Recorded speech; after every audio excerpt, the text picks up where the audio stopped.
Merhaba arkadaşlar, örgü kanalıma hoş geldiniz. Minik kız çocuklarımız için hem kolay hem de güzel tığ işi bilerek yaptım. Bugün bu yelek anlatımını sizlerle paylaşmak istiyorum. Yelek örgüsüne yakadan zincir yaparak başlıyoruz. Ben bugün yelek anlatımını 3 aylık bir bebek için yapıyorum. Ama yeni doğan bebeğe de olur arkadaşlar. Bebekler çok çabuk büyüyor. Yeni doğan bebek için de bu ölçüde yapabilirsiniz. 3 aylık bebek için yaptım dedim. Ama siz bu yeleği 6 aylık bebek için yapmak istiyorsanız bu yaka arttırma sırasını bir sıra fazla yaparsanız 6-12 aylık arası bebek için olur. Arttırma sırasını 2 sıra fazla yaparsanız da 1 yaşındaki bebekleriniz için olacaktır. Daha büyük çocuklar için yapmak istiyorsanız bu yaka başlama sayısını daha fazla sayıda başlamanız gerekir. Bakın 3 tane düğme yaptım yakanın buraya. Düğme için ayrıca bir düğme iliği yapmadım. Bu modelleri düğme iliği olarak kullanıyorum. Model olarak çok kolay bir model. Bir günde bitirebilirsiniz. Bakın minik şirin bir yelek oldu.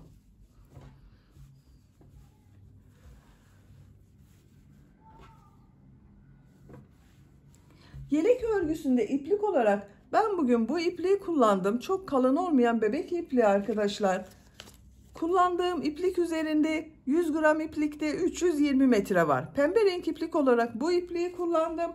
Beyaz renk iplik olarak da bu ipliği kullandım.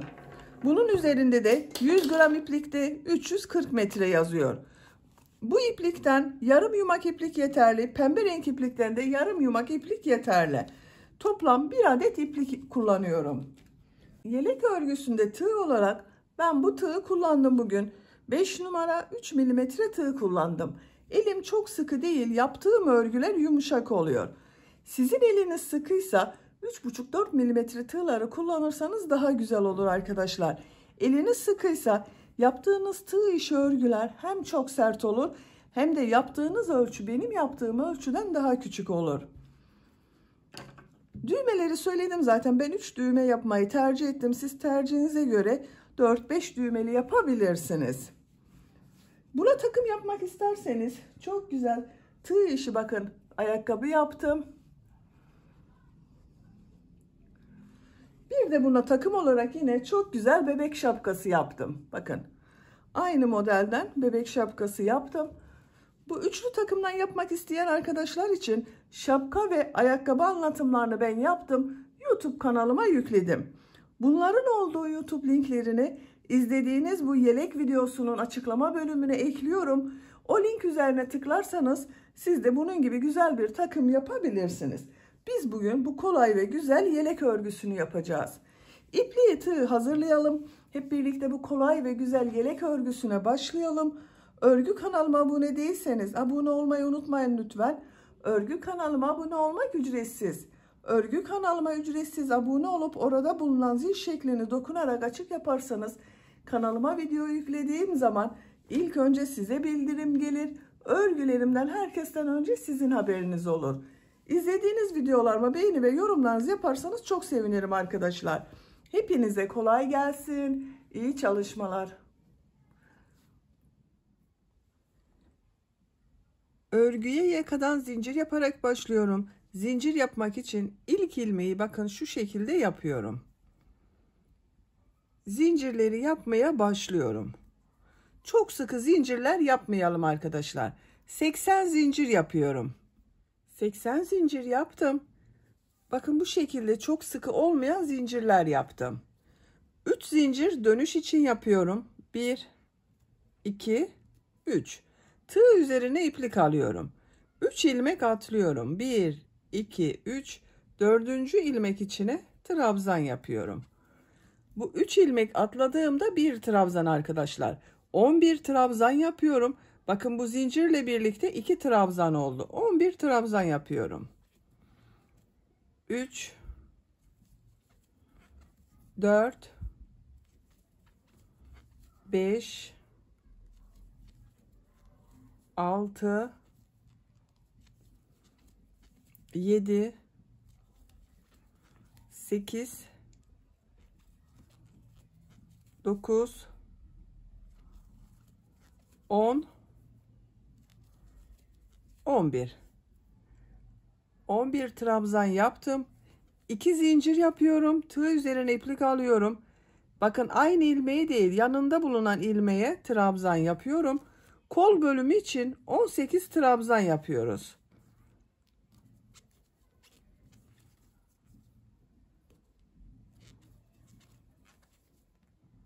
Bakın 3 trabzanı yaptım. 18 trabzanı tamamlayalım. Kol bölümü için 18 trabzan yaptım. 2 zincir yapıyorum. Tığ üzerine iplik alıyorum. Diğer ilmek içine trabzan yapıyorum. Diğer ilmekleri de trabzan yaparak devam ediyorum. 22 trabzan yapalım. 22 trabzanı yaptım. 2 zincir yapıyorum. Diğer kol bölümü için 18 trabzan yapıyorum. Bakın bu kolda 18 trabzan yaptım. Bu kol içinde 18 trabzan yapıyorum. Diğer ilmeğe trabzanı yapıyorum.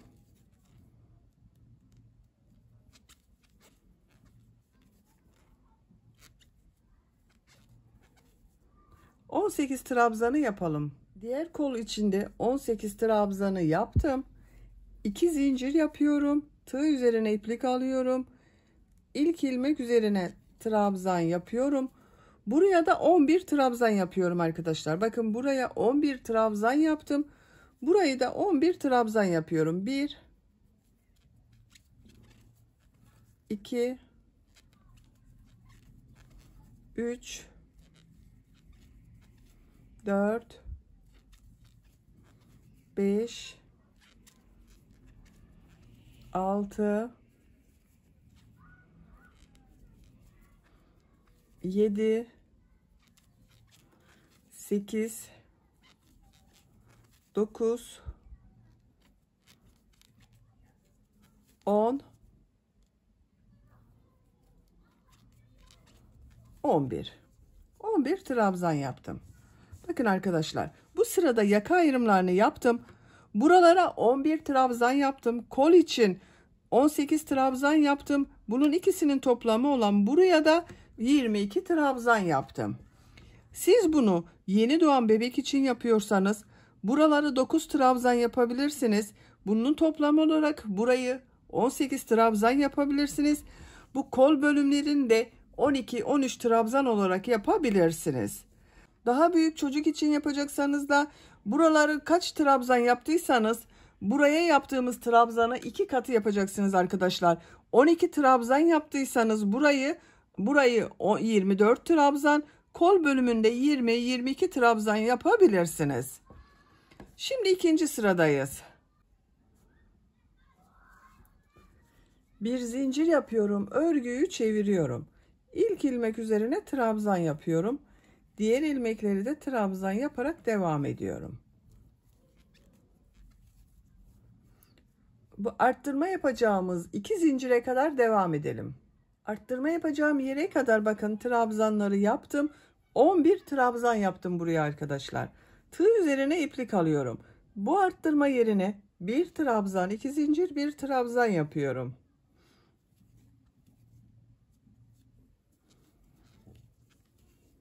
Bakın arttırmaları yaptım. Tığ üzerine iplik alıyorum. Diğer ilmeklere trabzan yaparak devam ediyorum.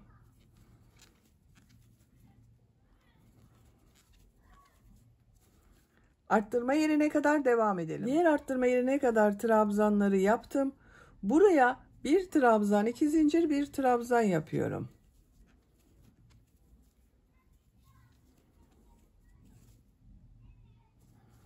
Diğer ilmekler üzerine trabzan yaparak devam ediyorum. Arttırma yerine kadar devam edelim. Diğer arttırma yerine kadar trabzanları yaptım. Buraya bir trabzan, 2 zincir, bir trabzan yapıyorum.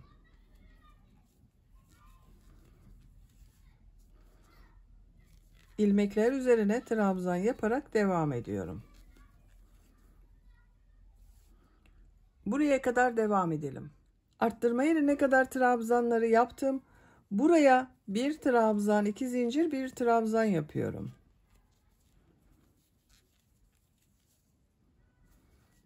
Diğer ilmeklere trabzan yaparak devam ediyorum. Sıra sonuna kadar devam edelim. Sıra sonuna kadar tamamladım. Son ilmeği bir önceki sırada 3 zincir atlayarak yaptığım bir trabzan vardı. Bunun son zincir üzerine bakın tığ takıyorum. Trabzan yapıyorum. 2 sırayı tamamladım arkadaşlar. Görüntü olarak bakın bu şekilde oldu. 3. sıradayım.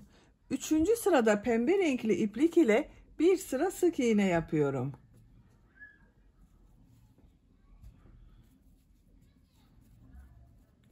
İlmek rengini pembe renkli yapıyorum.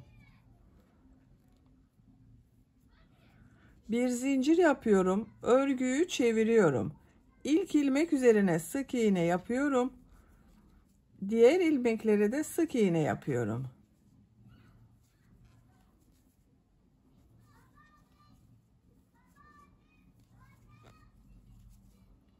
Arttırma yerine kadar devam edelim. Arttırma yerine kadar bakın sık iğneyi yaptım. Buraya bir sık iğne, 2 zincir, bir sık iğne yapıyorum arttırma yerine.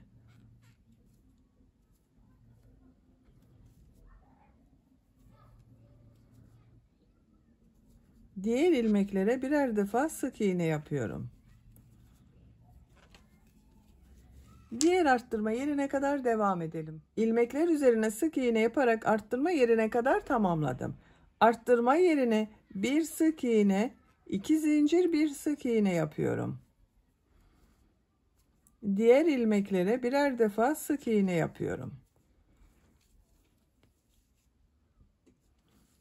Bu arttırma yerinde de bir sık iğne, 2 zincir, bir sık iğne yapalım. Diğer ilmeklere birer defa sık iğne yapalım. Sıra sonuna kadar tamamlayalım. Sıra sonuna kadar sık iğne yaparak tamamladım. Arttırma yerlerinde bir sık iğne, 2 zincir, bir sık iğne yaptım. Pembe renkli ipliği kesiyorum.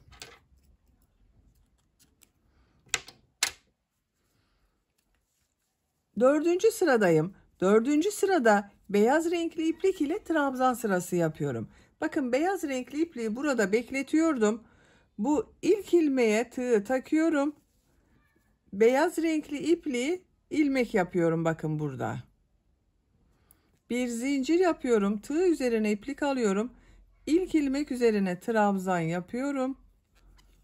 Diğer ilmeklere trabzan yaparak devam ediyorum. Trabzan sırası yapıyoruz. Arttırma yerine kadar devam edelim. Arttırma yerine kadar trabzanı yaptım. Bu arttırma zincirinin üzerine bir trabzan, 2 zincir, bir trabzan yapıyorum. Diğer ilmeklere birer defa trabzan yapıyorum. Bakın arkadaşlar. Arttırma yerlerinde bir trabzan, 2 zincir, bir trabzan yapalım. Diğer ilmeklere birer defa trabzan yapalım. Bu trabzan sırasını 2 sıra yapalım.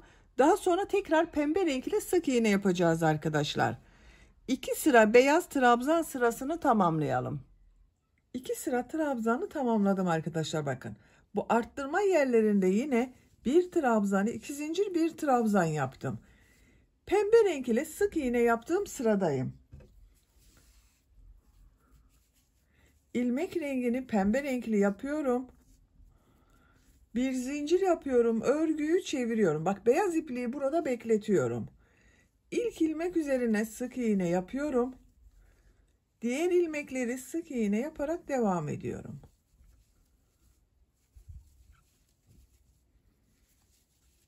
Arttırma yerine kadar devam edelim. Sık iğne yaparak buraya kadar tamamladım.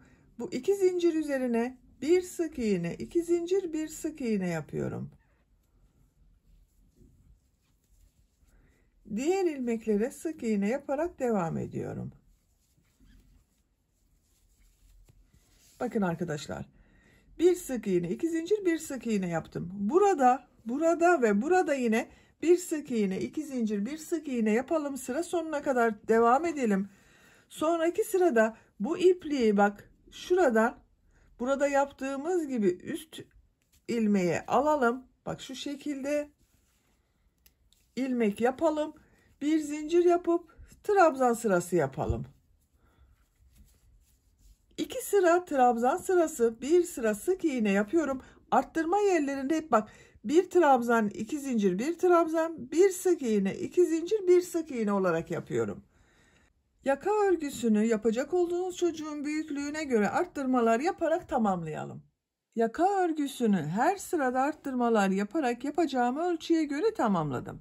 Kaç sıra yaptığımı sayıyorum. Bak 3 sıra pembe renk iplik ile sık iğne yaptım. 2, 4, 6, 8 sıra beyaz renk iplik ile trabzan sırası yaptım. Santimetre olarak ölçüyorum. 9 santimetre yükseklik var. Benim yapacağım ölçü için bu yeterli. Siz biraz büyük olsun istiyorsanız 1 veya 2 sıra arttırmalara devam edebilirsiniz. Bak bu sırada bir sıra pembe renk iplik ile sık iğne yapıp bir sırada trabzan sırası 1-2 sıra devam ederseniz daha büyük ölçüde olur arkadaşlar. Açık olarak görelim. Bakın bu şekilde. Bu sırada kolları gövdeden ayırıyorum. Örgüye artık gövdenin örgüsüyle devam ediyorum. Bir zincir yapıyorum. Örgüyü çeviriyorum. İlk ilmek üzerine trabzan yapıyorum. Diğer ilmeklere trabzan yaparak devam ediyorum. Bu arttırma yaptığımız yere kadar devam edelim. Arttırma yapacağım yere kadar bak tamamladım. Bu arttırma yerine 2 trabzan yapıyorum.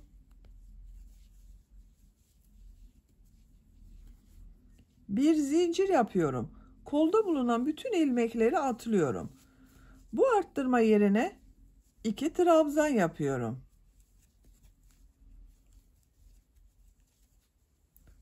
Diğer ilmeklere trabzan yaparak devam ediyorum.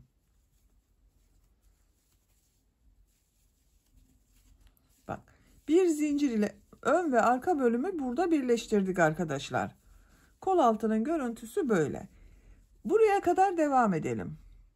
Arttırma yapacağım yere kadar bak trabzanları tamamladım.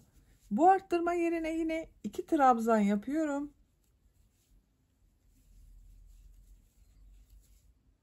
Bir zincir yapıyorum. Tığ üzerine iplik alıyorum. Kolda bulunan bütün ilmekleri atlıyorum. Bak bu arttırma yerine 2 trabzan yapıyorum.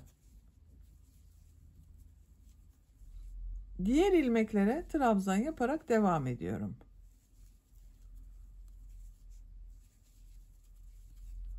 Bak kol altının görüntüsü böyle arkadaşlar. Sıra sonuna kadar devam edelim. Sıra sonuna kadar trabzanı yaptım. Bakın bu şekilde oldu arkadaşlar. Beyaz renkli ipliği kesiyorum.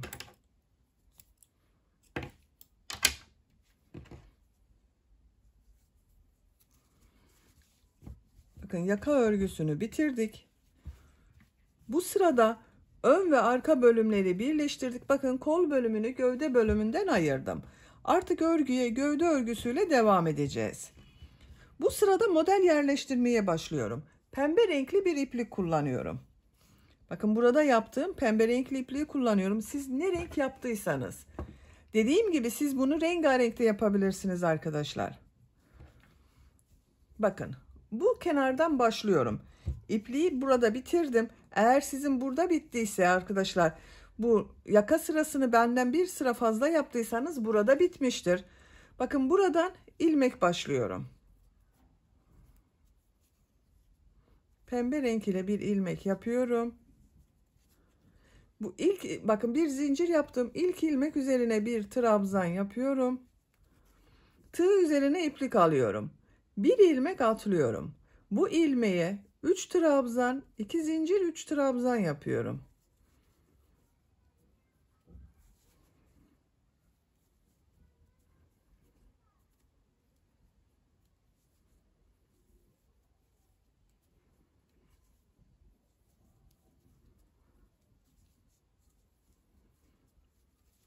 Üç trabzan, 2 zincir, 3 trabzan yaptım. Tığ üzerine iplik alıyorum. Bir ilmek atlıyorum. Bir trabzan yapıyorum. Tığ üzerine iplik alıyorum. 2 ilmek atlıyorum. Bakın bir trabzandan sonra 2 ilmek atlıyorum. 3 trabzan, 2 zincir, 3 trabzan yapıyorum.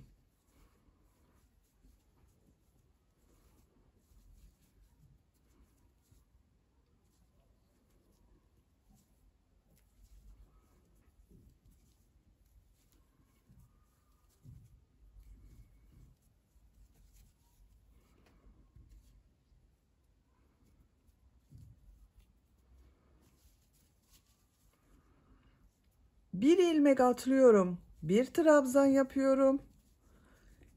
2 ilmek atlıyorum. 3 trabzan. 2 zincir, 3 trabzan yapıyorum.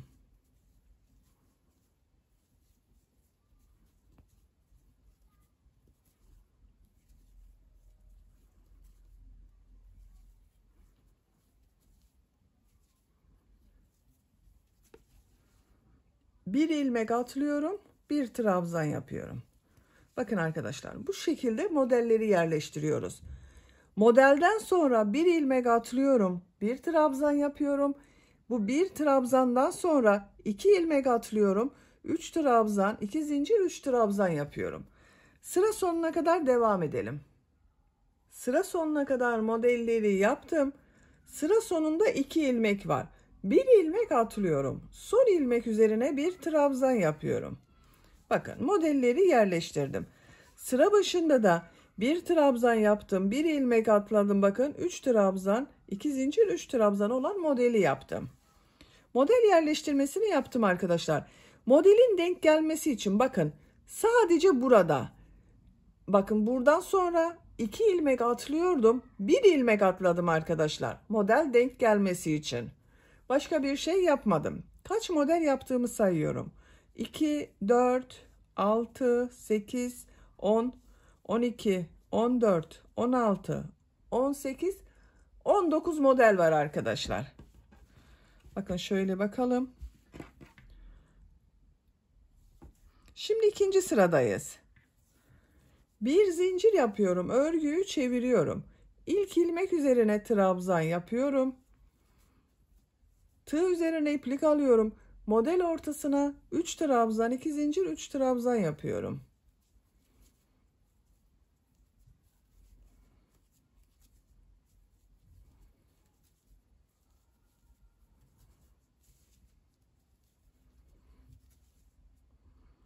Bakın, bu bir trabzan yaptım. Bu trabzanı, bakın, örgünün düz tarafı burası arkadaşlar. Burası örgünün ters tarafı. Düz tarafı olacak şekilde bakın, ama benim bu sırada ters taraftan oldu. Ters taraftan boşluktan alıyorum, uzun yapıyorum, bakın. Trabzan yapıyorum. Tığ üzerine iplik alıyorum. Model ortasına 3 trabzan, 2 zincir, 3 trabzan yapıyorum.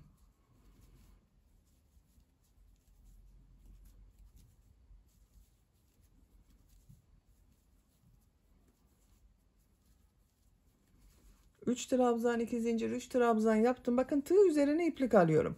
Bu bir trabzanı ters taraftan boşluktan alıyorum. Trabzan yapıyorum. Uzun yapıyorum. Bakın, kısa yapmıyorum bunu. Tekrar model ortasına 3 trabzan, 2 zincir, 3 trabzan yapıyorum.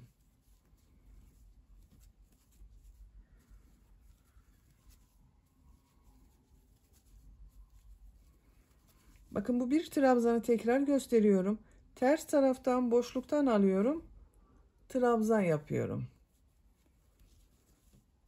3 trabzan, 2 zincir, 3 trabzan yapıyorum. Bakın, düz tarafın görüntüsü böyle oluyor arkadaşlar.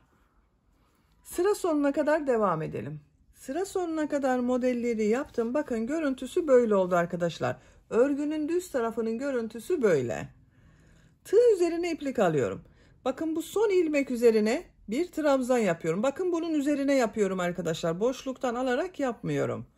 Sıra başında da ilk trabzanı düz trabzan yaptık. Bunu da düz trabzan yaptım bakın. Bir zincir yapıyorum. Örgüyü çeviriyorum. Bakın, görüntüsü böyle düz tarafın. Bu ilk ilmek üzerine trabzan yapıyorum. Tığ üzerine iplik alıyorum. Model ortasına 3 trabzan, 2 zincir, 3 trabzan yapıyorum.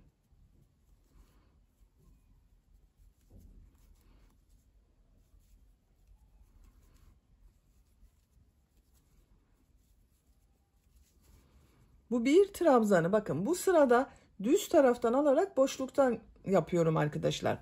Bir önceki sırada ters taraftan aldım, trabzan yaptım. Bu sırada bakın, düz tarafta görünüyor. Düz taraftan boşluktan alarak trabzan yapıyorum. Bu tek trabzanları nasıl görüyorsak o şekilde boşluktan alarak yapıyoruz. Model ortasına 3 trabzan, 2 zincir, 3 trabzan yapıyorum.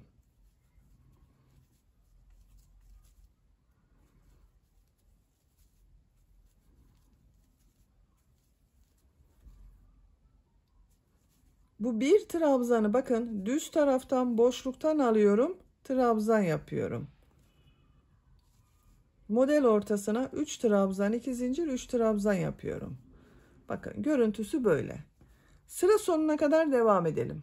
Sıra sonuna kadar yaptım. Tığ üzerine iplik alıyorum. Bakın son trabzan üzerine bir trabzan yapıyorum. Bunun üzerine yaptım.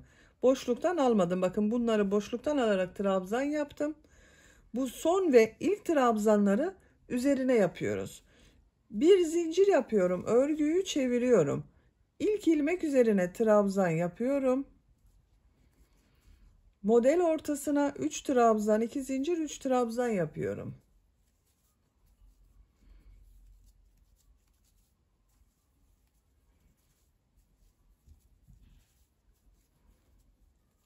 Bakın arkadaşlar, bu bir trabzan bu sırada ters tarafta görünüyor. Onun için ters taraftan alıyorum, boşluktan alıyorum, trabzan yapıyorum. Buraya da 3 trabzan, 2 zincir, 3 trabzan yapıyorum.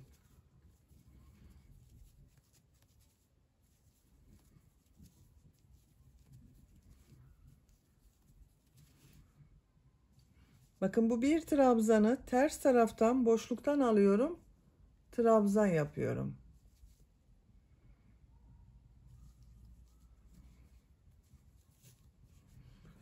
Bakın görüntüsü böyle. Model bu şekilde devam edecek arkadaşlar. Bakın.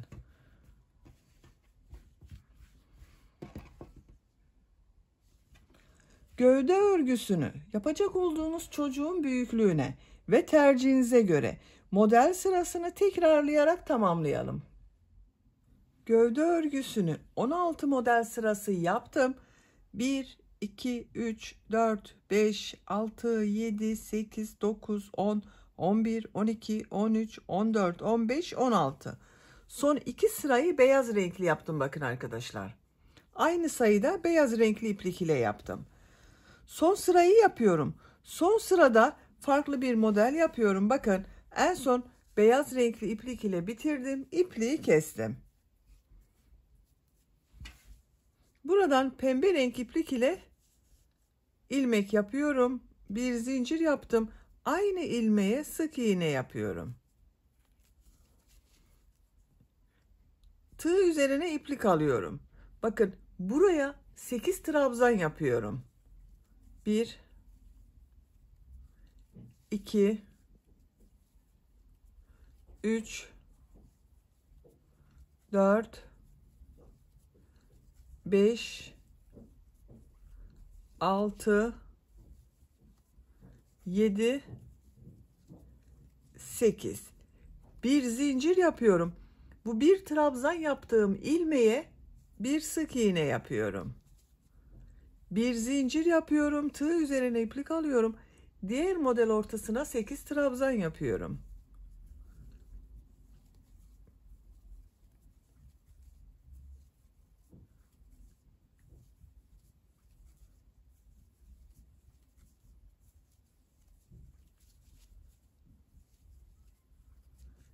Sekiz trabzan yaptım.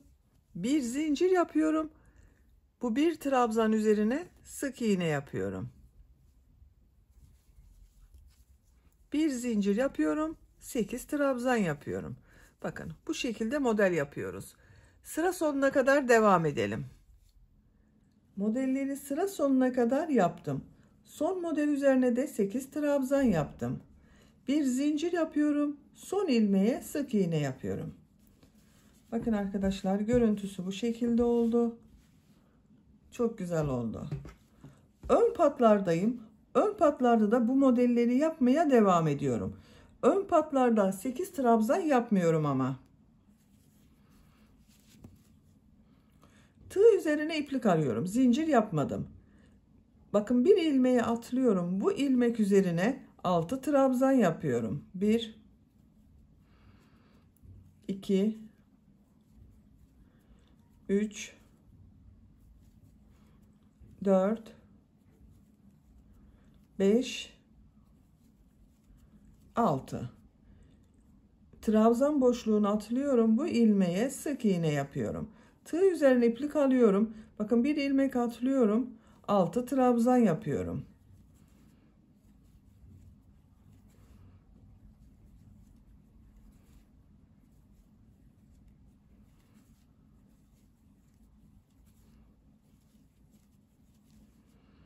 Bir ilmek atlıyorum.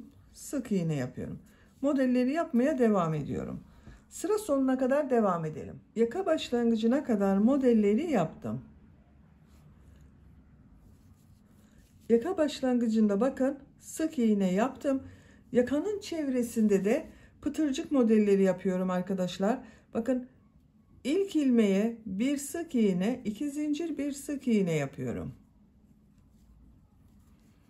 Bir ilmek atlıyorum. Bir sık iğne, 2 zincir, bir sık iğne yapıyorum. Bir ilmek atlıyorum. Bir sık iğne, 2 zincir, bir sık iğne yapıyorum. Bakın bu şekilde pıtırcıklar oluyor.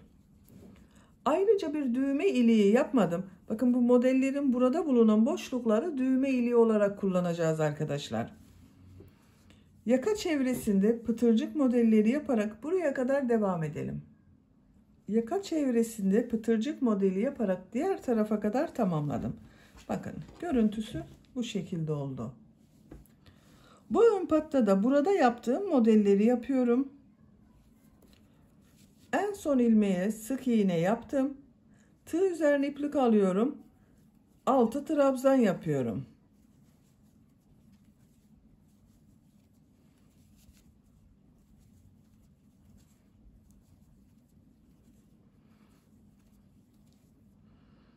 Bakın burada 2 ilmek atlıyorum.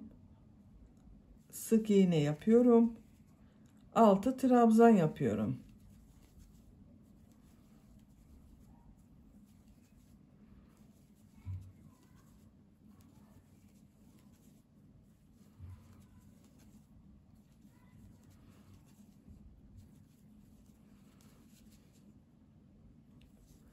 Sık iğne yapıyorum. Bakın model aynı yapıyoruz arkadaşlar. Tek dikkat etmeniz gereken buraya kaç model yaptıysanız bu ön patı da aynı sayıda yaparsanız daha düzgün görünür. Sıra sonuna kadar devam edelim.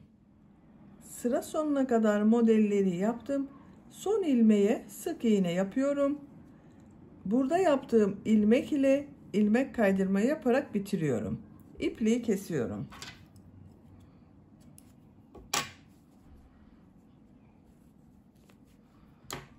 Bakın arkadaşlar bu ön patın görüntüsü de böyle oldu. Bakın eşit yaptım ben. 2, 4, 6, 8, 10, 11 model bu ön patta var. 2, 4, 6, 8, 10, 11 model bu ön patta var. Şimdi kol örgüsünü yapalım. Kol altından başlıyorum. İpliği bağlıyorum.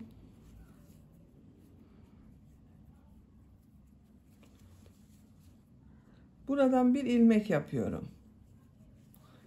Tığ üzerine iplik alıyorum. Bakın bu trabzan sırasına atlıyorum. Kolda bulunan ilk ilmeği 6 trabzan yapıyorum.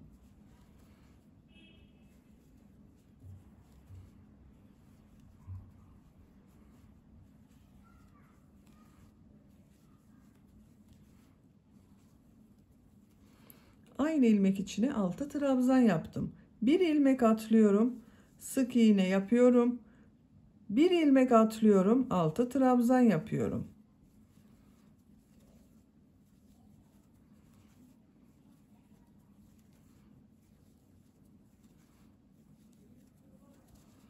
Bir ilmek atlıyorum. Sık iğne yapıyorum.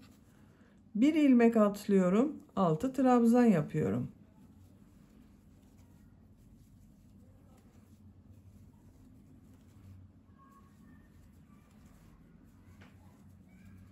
Bir ilmek atlıyorum, sık iğne yapıyorum. Bakın bu şekilde modeller yapıyoruz. Sıra sonuna kadar devam edelim. Modelleri sıra sonuna kadar yaptım. Bakın bu son ilmeğe de 6 trabzan yaptım. Kol altında bulunan ilmek ile ilmek kaydırma yaparak sırayı birleştiriyorum. İpliği kesiyorum.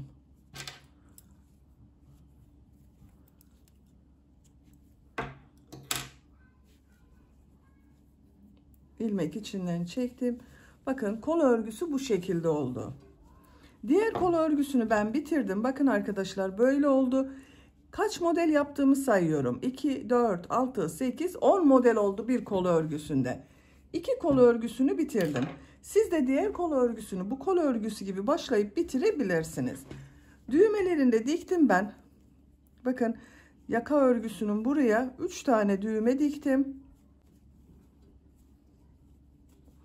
Düğme iliği olarak bakın buraları kullanıyorum arkadaşlar. Söylemiştim size, bu modellerde yaptığımız boşlukları kullanıyorum.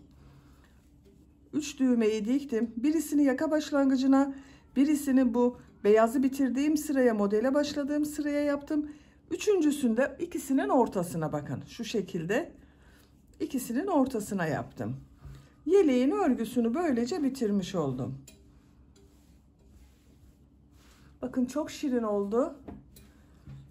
Düğmelerini takıyorum. Bakın burada bulunan boşlukları düğmeyi takıyorum.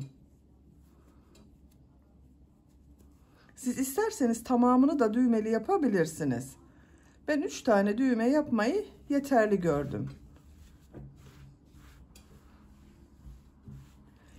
Bitmiş olarak size ölçülerini söylüyorum. Minik bir yelek yaptık. Kol altının buradan gövde genişlik 23 santimetre, yüksekliğini ölçüyorum. Kol altından yükseklik 17 santimetre, omuzdan yükseklik 29 santimetre. 3 aylık bebek için yaptım, çok güzel oldu. Beni dinlediğiniz ve izlediğiniz için hepinize çok teşekkür ederim. Örgü kanalıma abone değilseniz abone olmayı unutmayın lütfen. Örgü kanalıma abone olmak ücretsiz. Örgü kanalıma ücretsiz abone olup orada bulunan zil şeklini dokunarak açık yaparsanız kanalıma video yüklediğim zaman ilk önce size bildirim gelir. Örgülerimden herkesten önce sizin haberiniz olur. İzlediğiniz videolarıma beğeni ve yorumlarınızı yaparsanız çok sevinirim arkadaşlar. Sizlerle yeni örgülerde görüşmek dileğiyle. Hoşça kalın, sevgiyle kalın.